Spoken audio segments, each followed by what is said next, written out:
그 영적인 전쟁이 무엇인가? 영적인 전쟁은 뭐 여러 가지로 정의할 수 있겠지만 빛의 메시지와 어둠의 메시지 사이의 전쟁이다. 이렇게 말해도 결코 틀린 말이 아니고 과언이 아닙니다. 여러분, 이 어둠의 메시지와 빛의 메시지는 사실은 지금도 우리의 마음에서 계속 전쟁을 벌이고 있죠. 치열하죠. 세상에 나가보면 이 세상을 잡아야 될 것 같아. 근데 말씀을 들어보면 그게 아닌 것 같아. 늘 우리가 두 사이를 왔다 갔다 하는 거예요. 이걸 잡을까? 이걸 잡을까? 우리가 빛의 메시지를 안다고 해서 그 빛의 메시지를 잡고 삽니까? 그건 아니에요. 계속 우리 안에서 전쟁을 하고 있는 거죠. 빛의 메시지를 안다면 우리가 이 생의 인생을 걸지 않고 영원의 인생을 걸고 살아야 되는데요. 사실은 그렇게 사는 게 저절로 되는 거는 아니지 않습니까? 그런데 그래도 우리는 어떻게 해야 되는지 이론적으로라도 알잖아요. 그러나 어둠에 잡혀있는 사람들은 어떻습니까? 그것조차도 구분이 안 돼요. 참과 거짓을 구분할 수 없습니다. 한 개밖에 몰라요. 출생부터 죽음까지가 끝이야. 이 그림만 갖고 삽니다. 그러다 결국은 다 영원한 멸망으로 가는 거거든요. 그러니 어둠의 폐해가 얼마나 심각합니까? 이 어두운 세상을 밝히지 않으면 그 많은 사람들이 다 썰려가는 겁니다. 그래서 영원한 멸망으로 가게 된단 말이에요. 여러분, 지금도 주변을 둘러보십시오. 어둠에 갇힌 사람들, 어둠이 던지고 있는 거짓을 진리로 알잖아요. 다 그게 인생의 목표예요. 열심히 달려갑니다. 멸망의 길인지도 모르고 웃으면서 행복해하면서 신나하면서 다 가고 있단 말이에요. 이런 세상에 뭐가 필요하겠어요? 빛이 필요하죠. 어둠을 폭로할 수 있는 빛이 필요하단 말이에요. 이렇게 온 세상은 어둠으로 덮여 있어요. 우리가 진짜 빛의 메시지를 믿는다면 어두운 세상에 이 빛을 비추어서 어둠에 갇힌 영혼들을 구원해야 합니다.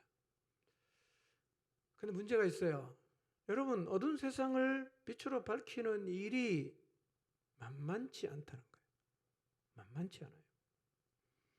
어두운 세상을 비추기 위해서 빛이 되시는 예수 그리스도께서 오셨어요.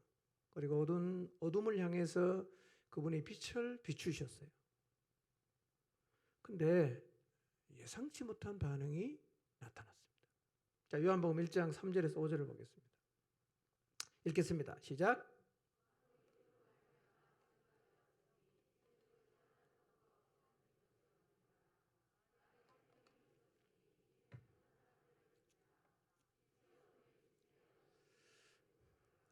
자, 말씀 안에 뭐가 있었어요? 생명이 있었어요.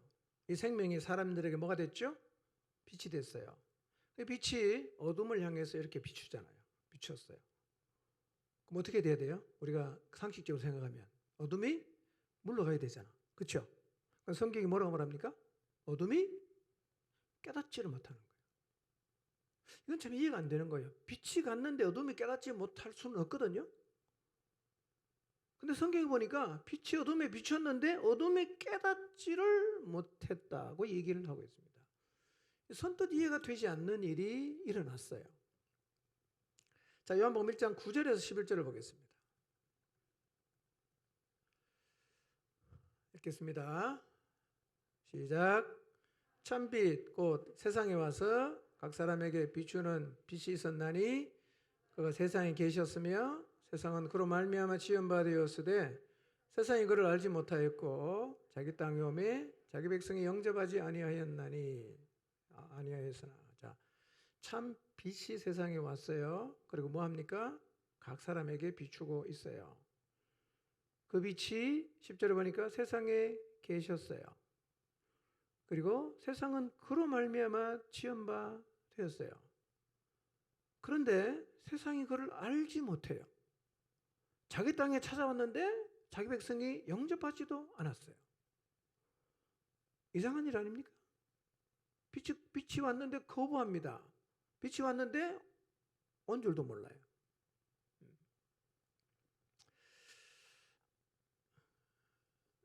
근데요, 빛이 빛이었는데 어둠이 깨닫지 못하고 알지도 못하고 거부하는 일은 오늘 우리들 가운데도 일어나고 있습니다. 여러분, 우리가 진리의 빛, 생명의 빛을 들고 세상으로 나가서 비추잖아요. 진리의 빛을 비추죠? 그러면 어떤 일이 일어나야 되죠? 그 사람을 뒤덮고 있는 어둠이 물러나고 빛이 그 사람의 삶을 정복하는 일이 일어나야죠. 그렇죠? 근데 우리가 실제로 경험하는 현상은 어떤 것입니까? 빛은 비추었는데 사람들이 깨닫지를 못하는 거예요. 빛을 비추면 사람들이 거부하는 겁니다. 이런 일을 경험하고 있죠? 자, 우리가 어둠에 갇힌 영혼들을 구출해내려고 이 빛의 메시지를 전하면 그들이 반응이 뭐냐? 야, 그 말도 안 되는 소리야. 미쳤구나. 조롱을 합니다. 너나 잘 믿어라. 난 필요 없다. 이렇게 반응하지 않습니까? 아니, 빛이 비추면 어둠이 사라지고 어둠이 폭로가 되면 그들이 거짓을 버리고 빛 앞으로 와야 되는 것이 정상인데 예수님 때도 그랬고 지금 오늘 우리들의 삶과 사역 가운데에서도 똑같은 일이 일어나요. 그러니까 빛 앞에서 어둠이 보이는 반응이 정말 예상 밖에. 그래서 우리의 고개가 좀 갸우뚱해질 수 있어요. 이게 뭐지? 왜 이런 일이 일어나지? 그런데 이런 일이 계속해서 반복이 되면요, 우리 안에 어떤 마음이 생기냐면, 이 어둠을 밀어내는 것, 어둠의 세력을 물리치는 것은 내가 못하겠구나. 무기력에 빠질 수가 있어요. 그래서 자기 자신을 어둠 앞에서 메뚜기처럼 생각하는 거예요. 나는 못해. 난 할 수 없어. 난 이 길에 은사가 없나 봐.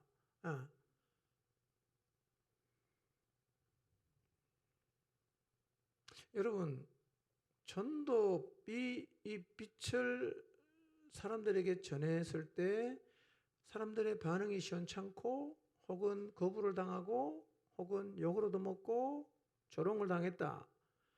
그런 일을 반복 경험하면서 우리가 나는 전도에 은사가 없나 봐 라고 생각을 하는데요. 그거는 그 말 자체가 속은 겁니다. 전도는 은사가 아니에요. 사명입니다. 은사를 받은 사람이 아닌 게 아니라 모든 그리스도인에게 하나님이 주신 사명입니다. 그러니까 그렇게 표현하면 안 돼요. 전도는 은사가 아닙니다, 여러분. 누구나 다 해야 돼요. 사명이니까. 그렇게 말한다는 얘기가 뭐냐면 내가 어둠의 세력에 갇힌 영혼을 건져내는 일을 나는 못하겠다라고 스스로 그 일을 자기가 할 수 없는 일로 규정을 한 거죠. 전도 안 하는 거예요. 복음을 안 전하는 거예요. 그게 자기를 메뚜기로 생각하는 겁니다. 나 이거 은사가 아닌가 봐. 나 이거 못해. 그 자체가 우리가 영적으로 밀리고 있는 거죠.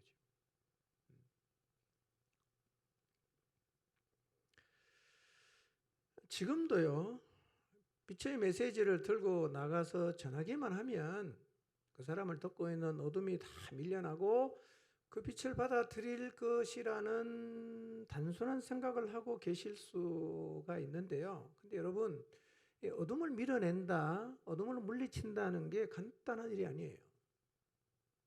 일단 우리가 빛과 어둠을 생각해 봤을 때요, 여러분 밤에 이제 집에 들어가면 집이 캄캄하잖아요.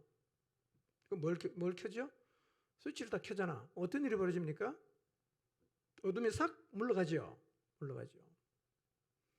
이제 그렇게 생각하는 거죠. 내가 빛의 메시지를 들고 가면 저 사람에게 어둠이 확 물러갈 거다라고 생각하고서 빛을 딱 비쳤는데 거부하는 거예요. 깨닫지도 못해.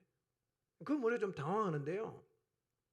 여러분, 영적인 어둠을 정복하는 것은 방에 들어가서 스위치를 딱 켜면 어둠이 사라지는 것 같진 않아요.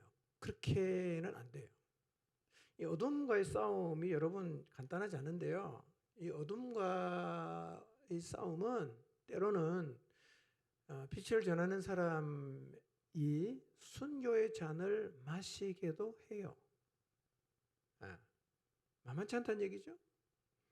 그러니까 어둠을 향해서 빛을 비춘다는 것은 단순하게 빛이 가지고 있는 메시지를 말로 정리해서 전하는 정도가 아니라는 겁니다. 여러분, 빛을 비춘다는 게 뭐냐면 이것은 어둠의 권세와 싸우는 거예요. 어둠의 권세와 싸우는, 그들을 구출해내는 전쟁이야말로 영적인 세계에서 벌어지는 가장 치열한 싸움이에요. 가장 치열한 싸움입니다. 여러분, 그래서 이제 복음을 들고 나가서 저래본 경험을 다 여러분 갖고 계시고요. 그 다음에 누군가에게 내가 찾아가서 만나서 복음을 전하겠다는 약속을 잡기도 하고요. 어떤 때는 복음 집회에 있으니까 친구랑 다 역사교에서 이제 집회에 나오기로 다 약속을 한 경우들 여러분 기억하실 겁니다. 근데 그럴 때 주로 어떤 일이 많이 일어납니까? 사달이 많이 나죠? 갑자기 시어머니가 아프다 그러고요. 친정에 뭔 일이 생겼다 그러고요. 아이가 그냥 코피 터져 병원에 갔다 그러고. 별의별 일이 다 벌어져요. 우리가 빛을 들고 어둠을 향해 나가면 어둠은 순순히 물러나지 않습니다. 대대적으로 반격을 합니다. 반격. 이 반격이 만만치 않아요. 예. 알고도 당할 수 있어요. 예. 어둠의 세력은요, 가장 많이 쓰는 방법이 우리 마음을 흔들어 놔요. 막 그냥 의심이 생기게 하고요. 두려운 마음도 막 생기고, 그냥 의미 없다는 생각이 들기도 하고, 마음을 흔들고요. 우리 약점을 확 파고들기도 하고요. 갑자기 관계를 깨기도 하고요. 수많은 것들로 우리를 공격을 해요. 그래서 이 세상에 빛을 전하는 일이 쉽지 않습니다. 그러나 우리가 진리의 빛을 알고 있다면 진리의 빛을 전하는 일과 그 빛을 비추는 일을 해야 되는데, 여러분, 진리의 빛을 전하는 것하고 진리의 빛을 비추는 일이 같은 말입니까? 다른 말입니까? 생각해 보세요. 진리의 빛을 전하는 거하고 진리의 빛을 비추는 게 같은 말입니까? 다른 말입니까? 물론 중첩이 되는 부분이 있겠지만 이게 다른 말입니다.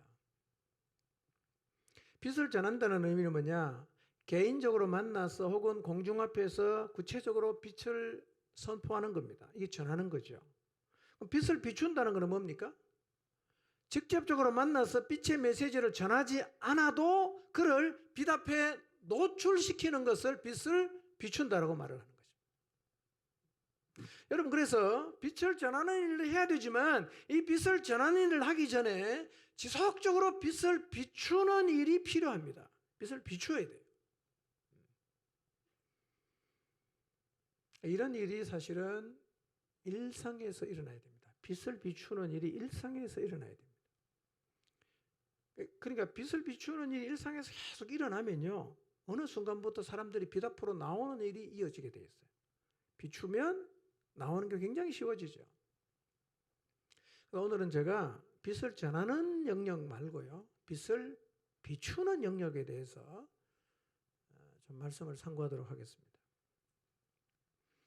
여러분, 어둠의 메시지가 완전히 거짓말이고 그것이 결국 많은 사람들을 영원한 멸망으로 끌고 가기 때문에 우리는 그들을 구원의 자리를 이끌기 위해서 제일 먼저 해야 되는 게 뭐냐면 사실은 빛을 비추는 일이에요.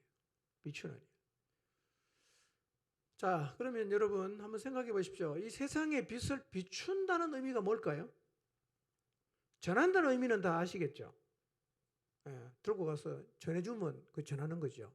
그게 전하는 건데, 비춘다는 건 어떤 의미일까요? 우리가 세상의 빛을 어떻게 비추죠?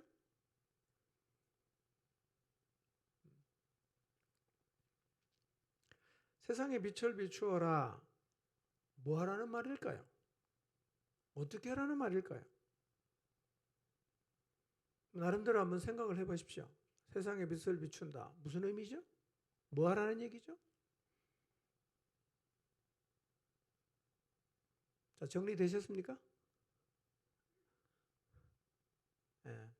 정리된 생각을 다 갖고 계십시오. 그리고 이제 말씀을 듣는 겁니다. 자, 오늘부터 자, 우리 모두 나가서 이 생명의 빛을 세상에 비추도록 하겠습니다 라고 제가 여러분에게 말씀을 드리고 여러분이 그렇게 하기로 결심을 했다면 나가서 뭘 하면 될까요? 뭘 하면 세상에 빛을 비추는 것이 될까요?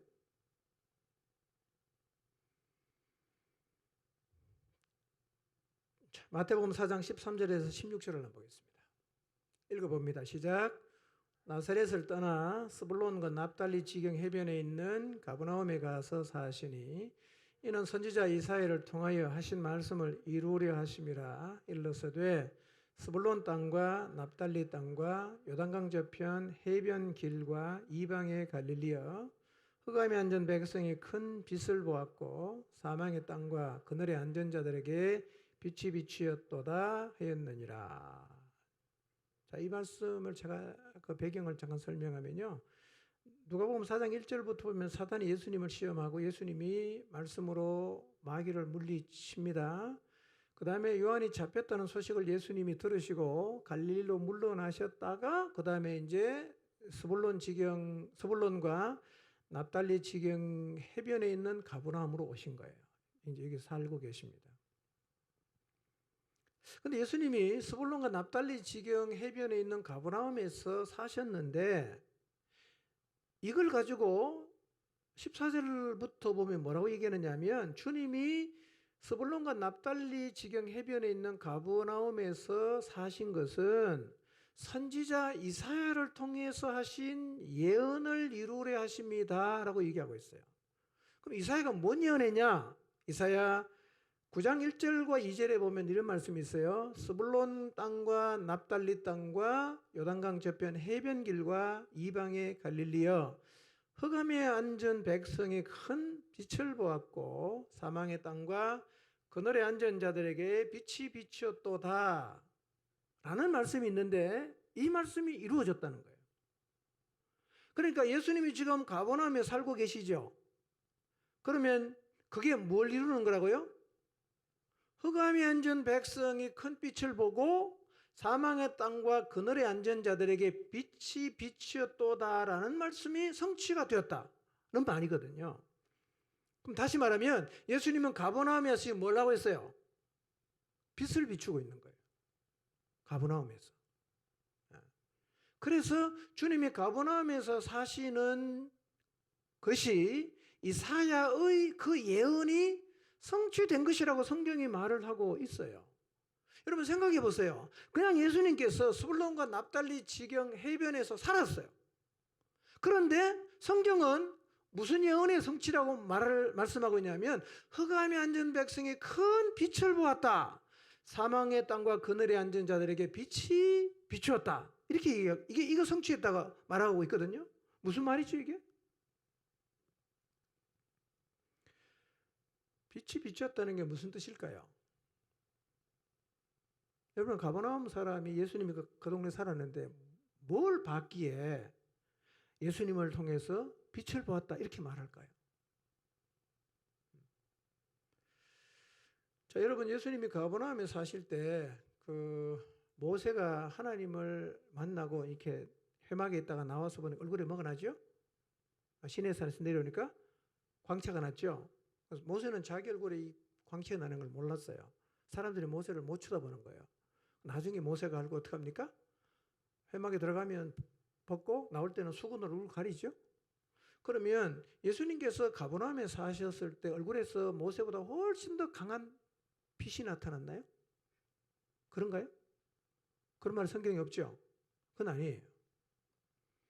그러면 그냥 가버나움에 살았다는 것만 가지고 빛을 보았다, 빛이 비추었다 그렇게 말하는 걸까요? 여러분 예수님이 가버나움에 사시면서 뭘 하셨기에 성경이 이렇게 얘기할까요? 그러니까 예수님이 가버나움에 사시며 사신 일이 결국은 뭐냐면 어두운 세상에 빛을 비춘 거라는 거예요. 뭔 일 하셨냐? 가버나움에서 주님이 하신 일이 많은데요. 그걸 잘 정리해서 기록된 말씀이 오늘 읽었던 본문이에요. 자, 예수님이 가버나움에서 뭘 했냐? 이 오늘 본문을 잘 살펴보면 빛을 비춘다는 의미가 뭔지 알 수 있어요. 그리고 우리가 세상의 빛을 어떤 방식으로 비출 수 있는지도 알 수가 있어요. 그럼 주님이 가버나움에서 어떻게 빛을 비추었는가? 첫 번째, 예수님이 가버나움에 사신 일이 뭐냐면요, 하나님 말씀을 가르쳤어요. 하나님 말씀을. 자, 누가복음 4장 31절 32절을 보겠습니다. 읽겠습니다. 시작. 갈릴리의 가버나움 동네에 내려오사 안식일에 가르치심에 그들이 그 가르치심에 놀라니 이는 그 말씀이 권위가 있음이라라 그랬어요. 자, 예수님이 가버나움 동네에 내려오셔서 하신 일이 많은데 그 중에 하나가 뭐지요? 사람들을 가르치는 일이었어요. 여러분, 예수님이 가버나움에서 사람들을 가르친 게 뭐냐면 스불론과 납달리 땅과 요단강 저편 해변길과 이방의 갈릴리에 빛이 빛이었다고 말씀하시는 의미입니다. 가르치는 게 빛이 비친 건데요. 왜 그러냐면 여러분, 진리가 빛이지 않습니까? 그러면 진리를 가르치는 거 뭐 하는 겁니까? 진리의 빛을 비추는 거죠. 여러분, 우리가 이 진리의 말씀을 가르치는 것은 사람들을 향해서 빛을 비추는 거예요. 다르게 표현하면 진리의 말씀을 가르치는 것은 사람들에게 이 빛을 뿌리는 겁니다. 빛을 막 뿌리는 거예요. 어둠에 갇힌 사람에게 빛을 비추고 빛을 계속 뿌리면 어떻게 됩니까? 잠깐이라도 자기 모습을 보게 되죠. 보게 되죠. 여러분, 그랬어요. 우리가 우리 안에 어쨌든 전도되어 온 불신자에게 하나님 말씀을 가르치고 하는 것은요, 어둠에 덮인 그 마음에 뭐 하는 거예요? 빛을 비추는 거예요. 또 우리 안에 연약한 어린 신자들에게 하나님 말씀을 가르치는 건 뭘까요? 어둠의 영향을 받아서 자꾸 어둠에 덮이려고 하는 영혼에게 빛을 뿌리는 것하고 똑같은 거예요. 빛을 계속 뿌려야 돼요. 나가면 다 어둠이잖아. 그러니 빛 앞에 나왔을 때 우리가 우리 자신을 그 빛 앞에 계속 노출시키는 게 중요한데 어떻게 노출이 되냐? 하나님 말씀을 가르쳐 줄 때, 하나님 말씀을 배울 때 우리가 빛 앞에 노출이 된단 말이에요. 여러분, 그래서요, 말씀의 빛을 계속 비추면 빛 앞으로 나올 확률이 높아집니다. 말씀의 빛을 계속 비추면요, 빛의 사람으로 자라갈 확률이 높아지는 거예요. 여러분, 그래서 경험해 보세요. 개인적으로 하나님 말씀을 가르치는 사람하고 전혀 가르치지 않는 사람이 빛 앞에 나오는 것, 그 다음에 빛의 자녀로 자라는 과정을 잘 살펴보십시오. 굉장한 차이가 있습니다. 불신자로 교회에 나와서 계속 예수님 안 믿고 교회는 다녀요. 근데 한 번도 하나님 말씀을 개인적으로 양육받아 본 적이 없어요. 이 사람은 예수님 믿는데 시간이 굉장히 많이 걸릴 수 있습니다. 그런데 교회 나온 지 얼마 안 됐는데 계속해서 말씀을 배워요. 가르침을 받아요. 뭐냐? 빛 앞에 계속 자기를 노출시키는 거죠. 그러면요, 이 사람은 빛 앞으로 나올 확률이 굉장히 높아지고 빨리 빛 앞에 나옵니다. 그러니 어디에선가 빛을 누군가 계속 비추는 게 매우 중요한 것입니다. 빛을 비추어야 돼요.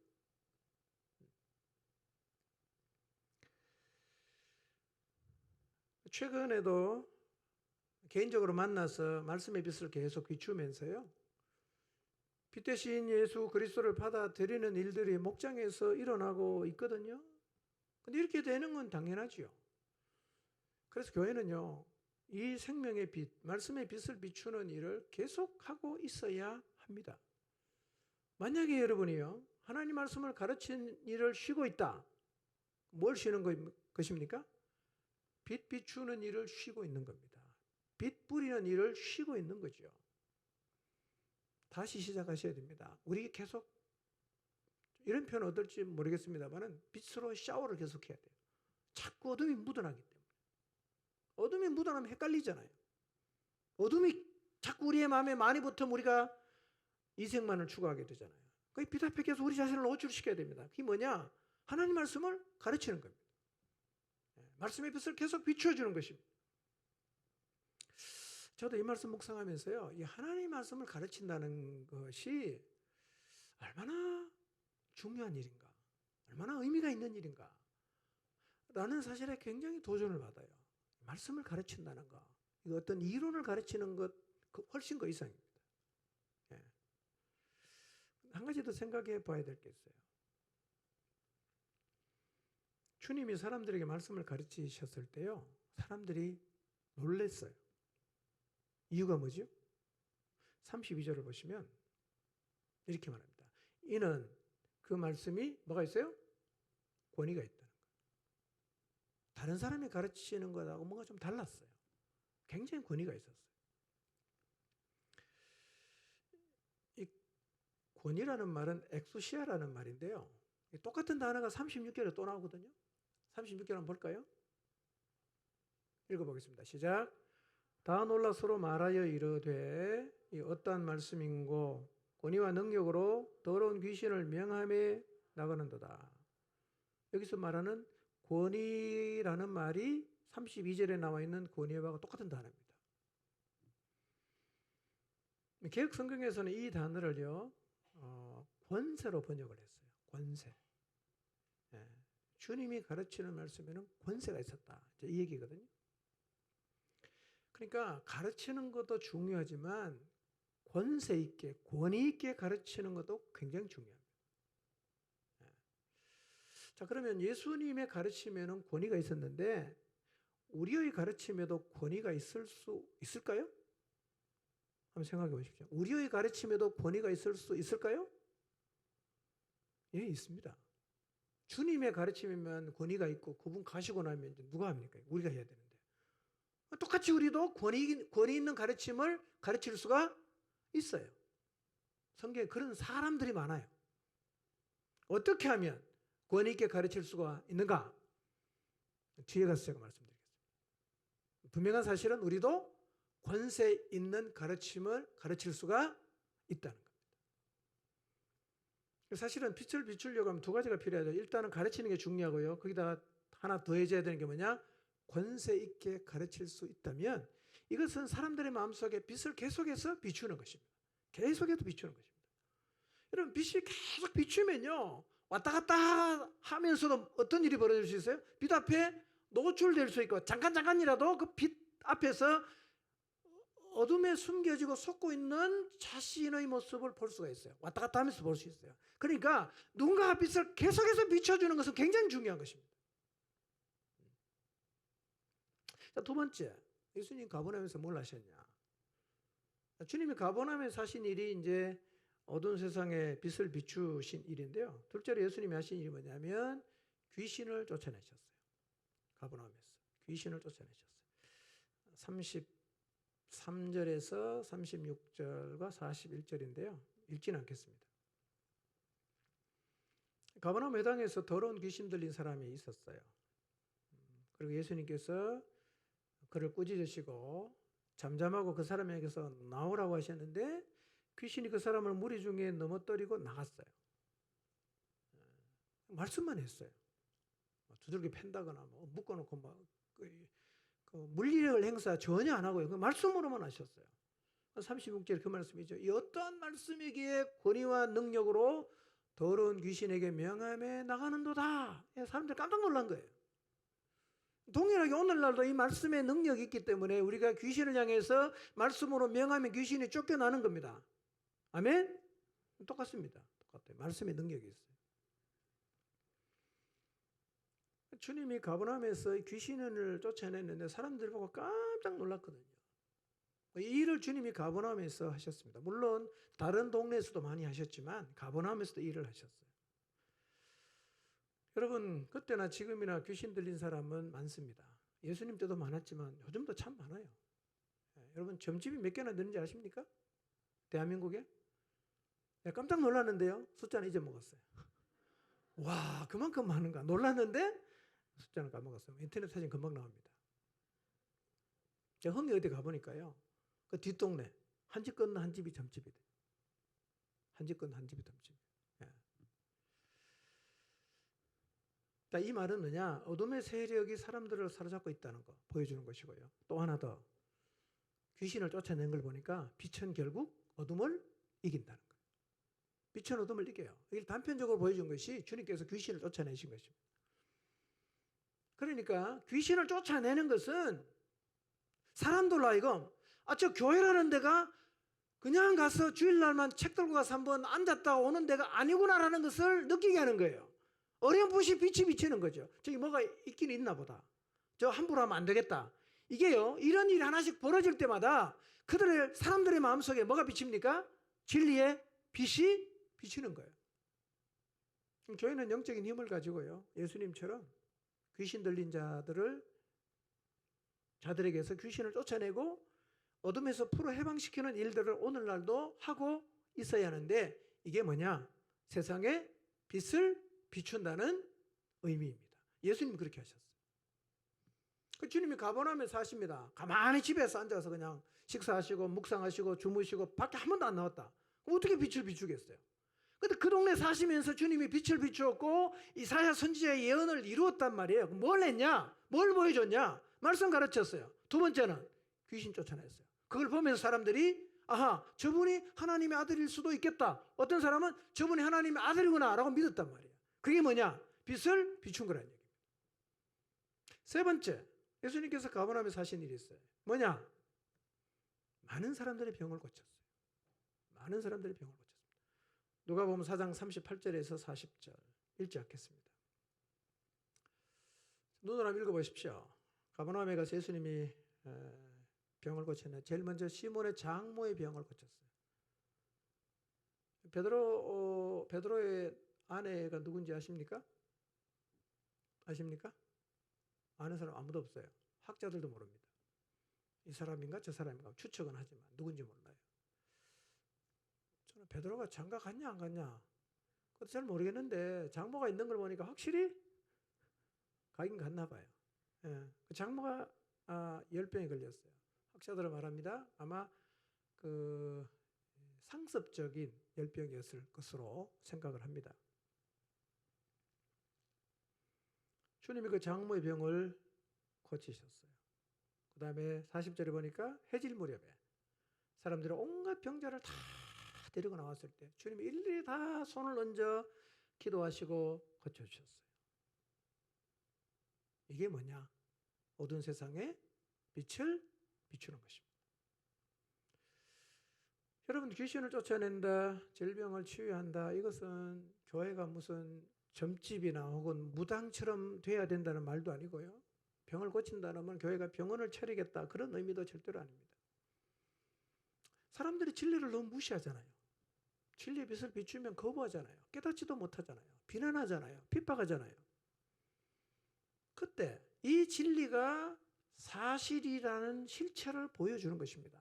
진리를 통해서 나타나는 능력을 보여줌으로 진리 배후에 있는 하나님을 사람들에게 보여주는 것입니다. 실제로 성경에 보면요, 이런 기적들이 일어났을 때, 병고침이나 귀신이 쫓겨나는 일들이 일어났을 때 그걸 바라본 많은 사람들이 진리를 받아들였어요. 성경에 그런 일들이 굉장히 많이 있습니다.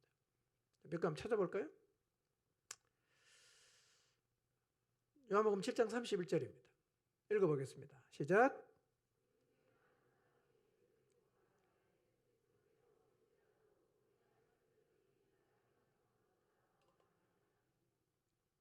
자, 예수님이 표적을 많이 행하셨는데요. 이것은 한 개를 지칭하는 건 아니고 쭉 이렇게 행하신 걸 통칭해서 사람들이 보고 나서 뭐라고 말합니까? 무리 중에 많은 사람이 예수를 믿었다는 거예요. 뭐 때문에? 표적 때문에. 표적 때문에 믿었다는 것이죠. 여러분, 병 고치는 일과 기적 자체가 목적은 아니고요. 병 고침 받았으니 구원받았다. 그건 아니에요. 그건 전혀 상관없습니다. 그러나 이 병 고치는 일이나 귀신이 쫓겨나는 일이나 이런 사람의 힘으로 할 수 없는 능력이 나타날 때 사람들이 빛 앞으로 나올 확률이 굉장히 높아진다는 거예요. 그걸 보면. 그래서 이런 행위는 결국 사람들에게 뭘 비추는 거냐면 빛을 비추는 행위였단 말이에요. 그리고 이 빛 비춤은 사람들을 빛 앞으로 나오게 하는데 굉장히 중요한 역할을 했다는 거예요. 굉장히 중요한 역할을 했습니다. 요한복음 2장 11절을 보겠습니다. 시작. 예수께서 첫 표적을 갈릴리 가나에서 행하여 그 영광을 나타내심에 제자들이 그를 믿으니라. 자, 갈릴리 가나에서 예수님께서 베푸신 기적이 뭐죠? 물이 포도주가 되는 기적이었죠. 근데 재미있는 표현은 누가 믿었어요? 제자들이 믿었다. 이렇게 표현하고 있습니다. 결국 무슨 얘기냐면요. 주님이 행하시는 능력, 역사 이런 일들은요. 이미 주님을 따르고 있는 사람에게도 큰 힘을 준다는 얘기입니다. 여러분도 귀신이 쫓겨나는 일을 보면 영적인 일의 실체를 또 느끼지 않습니까? 그럼 우리 마음가짐이 또 달라지지 않습니까? 그런 거예요. 빛은 계속해서 비춰야 되는 거예요. 예. 요한복음 4장 53절 한번 볼까요? 읽습니다. 시작.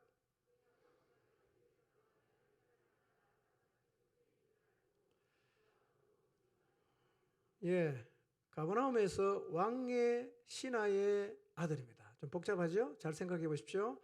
왕의 신하의 아들이에요. 근데 이 아들이 병이 들어 거의 죽어가다가 예수님이 말씀하심으로 살아났어요. 그 다음에 성경 뭐라고 말합니까? 내 아들이 살아있다. 예수께서 내 아들이 살아있다 말씀하신 그때인 줄 알고 자기와 그 온 집안이 다 믿으니라.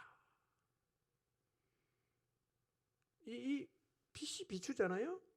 하나님 말씀을 가르치는 것이나 귀신을 쫓아내는 일이나 병을 고치는 일이나 사람이 할 수 없는 하나님의 능력이 나타났을 때 이 빛이 비추는데요. 이런 일들은 사람들로 하여금 빛 앞에 나올 수 있도록 굉장히 도움을 준단 말이에요.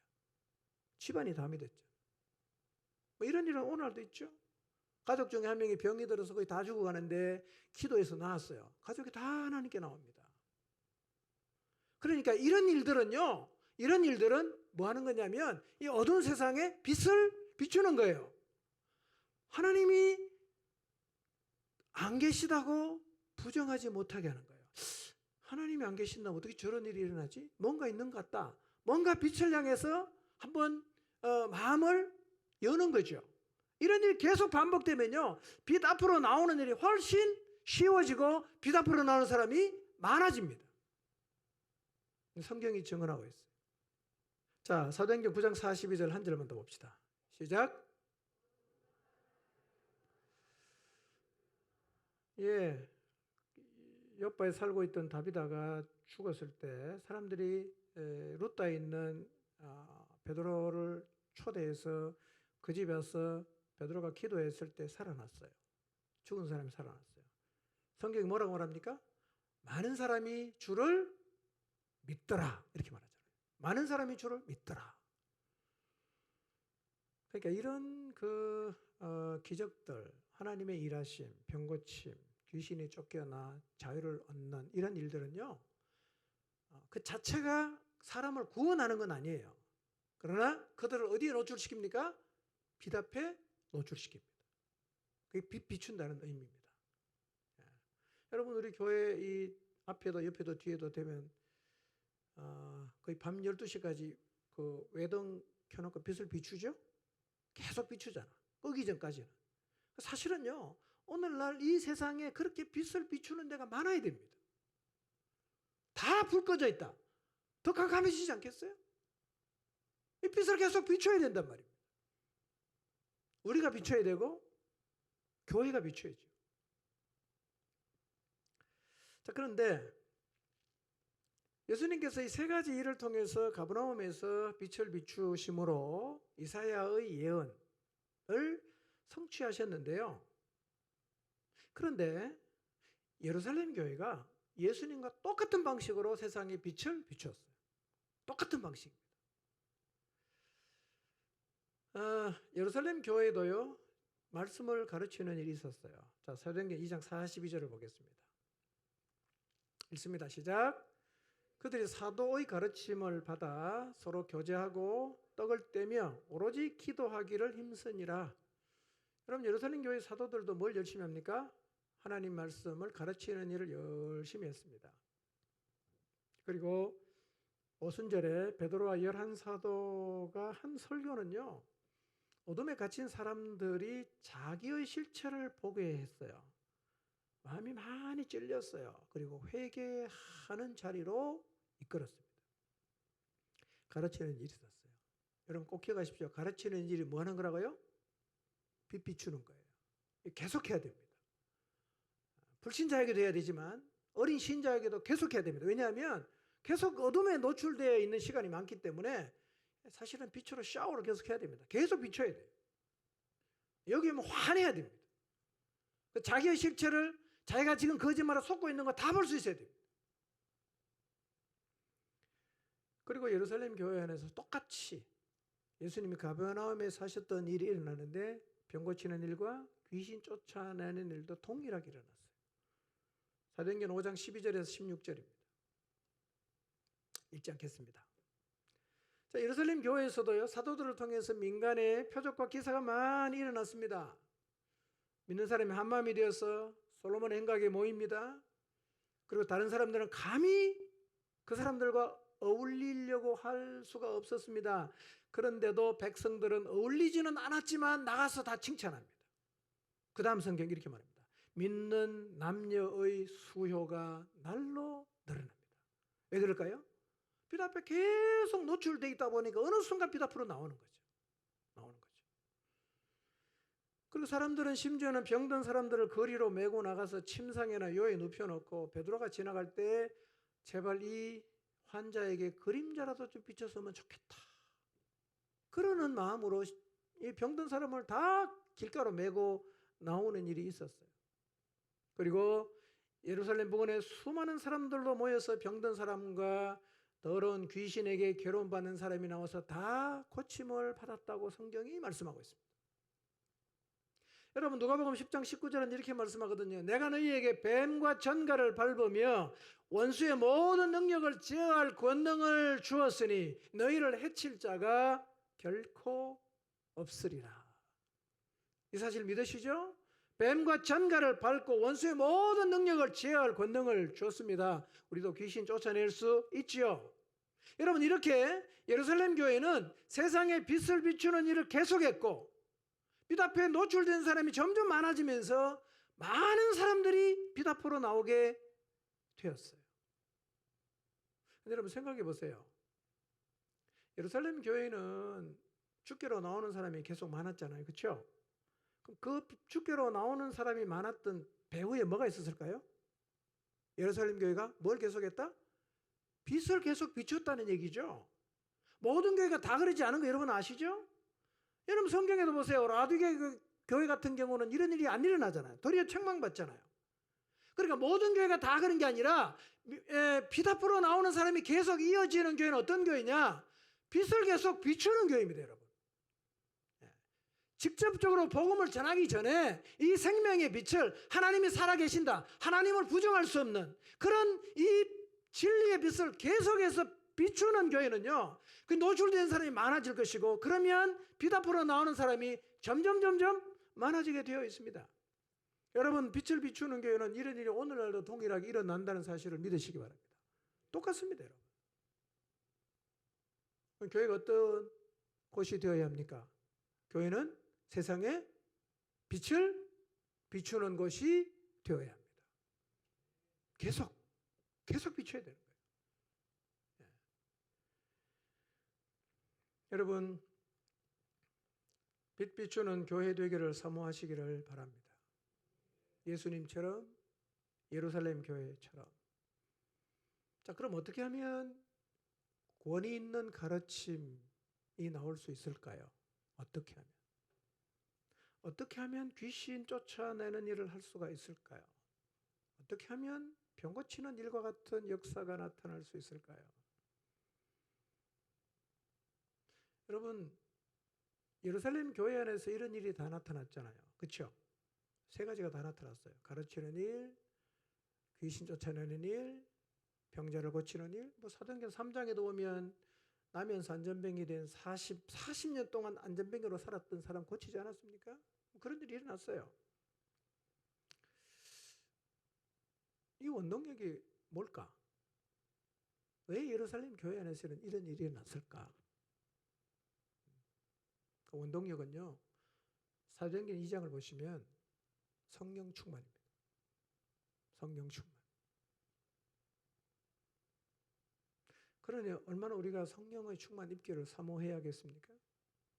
여러분, 우리가 성령으로 충만하면 권위 있는 가르침이 나타납니다. 여러분, 권위 있는 가르침은요, 예수님에게서만 나타난 게 아니었어요. 베드로에게도 나타났고 바울에게도 나타났고 하나님의 손에 잡혀 성령 충만했던 하나님의 사람들의 삶 가운데 계속 일어났고, 성경 아니라 오늘 우리 시대도 이런 일은 동일하게 나타납니다. 특징이 뭐냐? 성령 충만했다는 거예요. 여러분, 성령 충만했던 베드로와 11사도가 설교했습니다. 어떤 일이 벌어집니까? 여러분, 설교를 듣는데 마음이 찔린 거예요.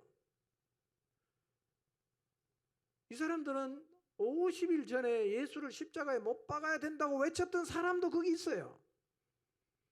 저 사람 신성 모독전에 그 십자가에 못 박아 죽여야 된다고 그렇게 막 그냥 군중 틈에 끼어서 외쳤던 사람인데요, 베드로가 전하는 이 말씀을 듣고 마음이 찔림 받습니다. 회개합니다. 그리고 그들이 십자가에 못 박아 죽이라고 외쳤던 그 예수 그리스도를 그들의 주님으로 구원자로 받아들이는 기적 같은 일이 일어났어요. 이게 뭐냐? 권위 있는 가르침. 권위 있는 가르침. 베드로만 그런 건 아니죠. 바울도 그랬습니다. 바울이 참 가르치는 일을 많이 했거든요. 에베소에 가서는 두란노선에서 온 이태를 가르칩니다. 로마에 잡혀가서도 죄수의 몸으로 가택 연금을 당하면서도 로마에서 오는 사람에게 다 복음을 전해줬어요. 그리고 바울이 복음을 전하면서 빛 앞에 노출되고 그 사람들이 빛 앞으로 나옴으로, 그리고 교회가 세워지고, 그런 일이 계속해서 반복해서 일어나는데요, 이 바울의 특징이 뭡니까? 성령에 매인 사람이었어요. 성령에 매인 사람. 저는 늘 성령에 매였어요. 성령의 이끌림을 받았습니다. 사도행전 16장에 보면 마게도냐 사람이 와서 사람이 손짓하며 우리를 도와달라. 이게 성령님 우리를 그리로 부르시는구나. 예, 바울과 일행은 캐치를 하고 마게도냐로 건너가지 않습니까? 그게 빌립보에 가서 교회를 세우지 않습니까? 바울은 늘 성령에 매였던 사람이에요. 그의 가르침을 통해서 빛이 사람들에게 계속해서 비춰지고 빛 앞에 나오는 사람들이 계속 생겨나게 되었어요. 여러분, 우리가 성령의 충만함을 유지하는 것은 매우 중요합니다. 성령 충만을 입으면요, 우리의 가르침 가운데서도 진리의 빛이 더 강하게 비칩니다. 그러므로 우리 모두도 성령의 충만 입기를 사모해야 합니다. 저 날마다 이 기도합니다. 날마다 기도합니다. 여러분, 목사만 성령 충만할 수 있는 게 아니지 않습니까? 여러분 다 할 수 있잖아요. 특히 하나님 말씀을 누군가에게 가르치는 사람, 누군가에게 하나님 말씀을 듣고 양육하는 모든 분들은 여러분의 가르침에 하나님이 주시는 권위가 있도록 사모함으로 기도하시길 바랍니다. 하나님, 저를 성령 충만케 해주시고 저의 가르침을 통해서 그 영혼이 빛 앞에 나올 수 있게 해주십시오 라고 기도하는 게 정말 필요합니다. 정말 필요하죠. 뿐만 아니라 병고침의 역사와 귀신 쫓아내는 역사도 성령 충만함을 입으면 나타납니다. 여러분, 성령 충만은 마술이 아니에요. 어떤 현상적 능력이 전부가 아닙니다. 성령으로 충만을 입어야 된다는 말을 이해하려고 하면 성령님이 어떤 분인지를 먼저 우리가 이해해야 됩니다. 성령님이 어떤 분입니까? 여러분, 성령님은 어둠에 갇혀 멸망으로 가는 영혼을 구원하는 그 일을 교회가 잘 감당하라고 하나님이 보내주신 분 아닙니까? 교회 사명을 잘 감당하라고 하나님이 약속하시고 보내주신 분이 성령님이십니다. 그분은 교회의 시작과 함께 하신 분입니다. 그분이 오심으로 교회가 시작이 됐어요. 그분은 인격을 가지고 계십니다. 그분과 교제가 가능해요. 여러분, 교회가 교회의 사명을 감당하려고 하면 제일 필요한 게 뭐겠어요? 우리를 그 일을 잘 하도록 인도하기 위해 오신 그분의 인도를 받아야 됩니다. 우리를 하나님이 주신 사명을 잘 감당하게 하기 위해 오신 그분으로 충만함을 입는 게 너무너무 중요한 것입니다. 그분의 충만함을 입으면 어떻게 될까요? 교회가 세상을 향해서 지속적으로 진리의 빛을 비출 수 있게 되고 결국 교회가 어둠에 있는 더 많은 영혼들을 구출하게 될 것입니다. 여러분, 포중침 공동체가 이 자리에 설 수 있도록 우리 모두 하나님 앞에 나가서 간절히 기도해야 합니다. 사모하십시오. 갈망하십시오. 주님, 저에게 성령 충만을 주십시오. 이 세상에 빛을 뿌리는 공동체가 되게 해 주십시오. 계속해서 빛을 뿌려서 우리 주변에 있는 사람들이 다 이 빛 앞에 노출될 수 있게 해 주십시오. 그래서 어둠에 갇힌 영혼을 구출하는 교회의 가장 중요한 사명을 잘 감당할 수 있게 해 주십시오라는 간절한 기도, 쉬지 않는 기도가 필요합니다. 이 기도를 시작하셨겠죠, 이미? 포기하지 마시고 멈추지 마시고 매일 여러분 하나님 앞에 나가서 기도할 때마다 이 기도를 드리시기를 바랍니다. 그래서 우리 안에 여기저기에서 권위 있는 가르침들이 살아나는 거예요. 이 사람이 가르쳐도 그 말씀에 권위가 있고 저 사람이 가르쳐도 그 사람의 가르침에 권위가 있고 많은 가르침 가운데 성령께서 함께 하셔서 권위 있는 가르침이 계속되고 귀신이 쫓겨나가고 병고침을 받는 하나님의 역사가 계속 나타나서 이 캄캄하게 어두운 세상에 쉼없이 빛을 비추는 공동체가 되기를 주님의 이름으로